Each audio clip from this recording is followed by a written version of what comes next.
కోశాధికారి శ్రీమతి గిరిజమ్మల్ గారికి మరియు ముదలియార్ సంఘం అధ్యక్షుడు శ్రీ నారాయణ గారికి మరియు ఉపాధ్యాయ బృందానికి మీకందరికీ నా హృదయపూర్వక నమస్సులు, పిల్లలకు ఆశిస్తులు. ముందుగా క్రిస్మస్ శుభాకాంక్షలు. క్రిస్మస్ గురించి మనం చిన్నప్పటి నుంచి స్కూల్లో టీచర్ల ద్వారా, ఇంటి దగ్గర, బయట, చుట్టుపక్కల వాళ్ళ దగ్గర రకరకాలుగా తెలుసుకుంటూ ఉంటాం. మీకు అందరికీ తెలిసిన విషయమే. కాకపోతే ఒక చిన్న విషయం మీకు కొత్త విషయం ఒకటి చెప్తా. ఏమంటే మామూలుగా ఈరోజు పిల్లలందరూ శాంటా క్లాస్ చేసుకుంటున్నారు, చాలా బాగున్నారు.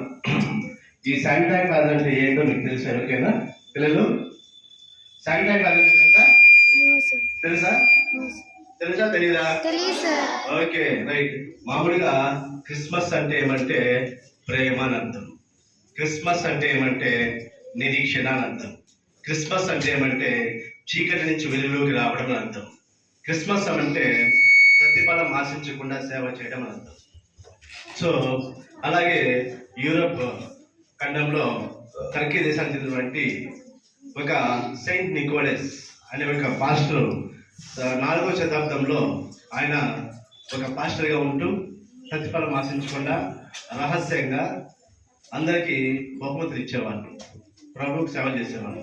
అలా చేయడం వల్ల ఆయన చేసిన సేవలంతా కూడా ఐరోపా ఖండం మొత్తం వ్యాపించి ఆయన గురించి కథలుగా చెప్పుకునేవాళ్ళు.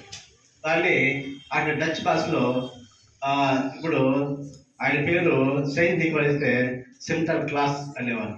రాను రాను యుఎస్ఏ, యునైటెడ్ స్టేట్స్ ఆఫ్ అమెరికాకి వ్యాపించిన తర్వాత అమెరికా వాళ్ళు శాంతా క్లాస్గా పిలువబడింది. తర్వాత 1930 నుంచి మరింత అందంగా, ఆకర్షణీయంగా నవ్వుతూ ఉండడానికి ఎర్ర డ్రెస్సు, నల్ల బెల్ట్ వేసుకొని, మధ్యలో బ్యాగ్ పెట్టుకొని మనకు బహుమతి చేయడానికి చేశారు. అలాగే ప్రముఖ కోకోకోలా కంపెనీ వాళ్ళకు ఇంకొంచెం ఆకర్షణీయంగా తయారు చేసి ఈ శాంటా క్లాస్ను తయారు చేశారు. శాంటా క్లాస్ అంటే ఏమంటే కేవలం ఒక అందమైన, ఆకర్షణీయమైన బొమ్మ కాదు, ప్రతిఫలం ఆశించకుండా చేసే సేవ అని అర్థం. సో క్రిస్మస్ నాడు ఏం చెప్తారంటే, క్రిస్మస్ అంటే మామూలుగా మన శ్రీ విజయ్ కుమార్ సార్ గారు మరియు వారి కుటుంబ సభ్యులు మామూలుగా మన జనరల్ సెక్రటరీ కవిత మేడం గారు చెప్పినట్టుగా ప్రతి నెల 25 మనం క్రిస్మస్ చేసుకుంటూనే ఉన్నాం.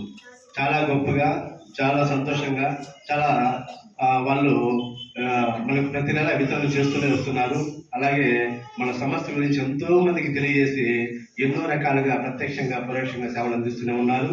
సో ఈ సందర్భంగా క్రిస్మస్ శుభాకాంక్షలు తెలియజేస్తూ విజయ్ కుమార్ సార్ గారికి, అలాగే కెనడాలో వాళ్ళ కుటుంబ సభ్యులందరికీ కూడా ఆ ప్రభు యొక్క ఆశీస్సులు మెండుగా ఉండాలని, అలాగే మీ యొక్క సేవలు కూడా ఎప్పుడు అమూల్యంగా మా సంస్థకి ఇలాగే ఉండాలని మనస్ఫూర్తిగా కోరుకుంటూ, ఇంతటి గొప్ప అవకాశం ఇచ్చినటువంటి మీకు అందరికీ కూడా మరొకసారి క్రిస్మస్ శుభాకాంక్షలతో తెలియజేసుకుంటాను.